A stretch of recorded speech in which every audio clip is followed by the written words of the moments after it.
কাজকে যিনি মন থেকে ভালোবাসেন তার নাম সুপারস্টার শাকিব খান। মুম্বাইয়ে পৌঁছানোর পর থেকে শুরু করে দিয়েছেন দরদ সিনেমার কাজ।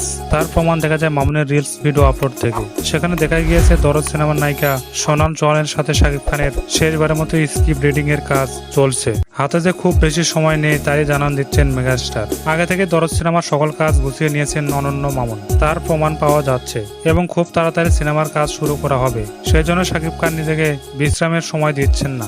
সেই সাথে শাকিব খানের লুক সেট করা হবে অন্যরকম ভাবে। অনন্য মামুন জানায় শাকিব ভাইয়ের লুক তৈরি করা হবে এআই আর্টিফিশিয়াল এর মাধ্যমে।